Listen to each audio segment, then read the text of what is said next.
له کابل څخه ډیر ښه او د پرمختګ خبر اعلان شو. سلام، وخت مو بخیر. پام وکړئ د نن ورځې تازه او مهم خبر ته. د کابل ښاروالۍ په عوایدو کې زیاتوالی راغلی دی. کابل ښاروالۍ وایي چې د دغه ادارې عواید د تیر کال په پرتله زیات شوي او په کابل کې ډیری پروژې د دې ادارې د داخلي بودیجې په پیسو عملي شوي دي. د کابل ښاروالۍ استازي وایي چې د تیر یو کال په پرتله د دې ادارې عواید څه باندې 1 میلیارډ افغانۍ زیات شوي دي.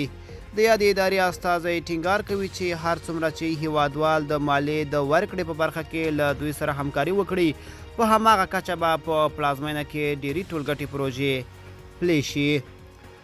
بلخوا د حیرتان بندر له لارې څه باندې 12,000 ټنه توکي هیواد ته وارد شوي دي. د حیرتان مزار شریف اوسپنې پټلۍ له لارې څه باندې 12,000 ټنه توکي هیواد ته وارد شوي دي. د افغانستان د اوسپنې پټلۍ ادارې ویلي چې پرون د حیرتان مزار شریف اوسپنې پټلۍ له لارې 200 واګونه سوداګریز توکي چې ټول وزن یې 12,000 او 306 ټنه کیږي او ډیری برخې نفتي مواد دي هیواد ته وارد شوي دي. د افغانستان د اوسپنې پټلۍ ملي اداره وایي دوی د هرې ورځې په تیریدو د خپلو چارو د لا پراختیا او ښه والي لپاره هڅه کوي او موخه یې دا ده چې د هیواد سوداګرو ته ټول اړین امکانات برابر کړي او معیاري چوپړتیاوې وړاندې کړي.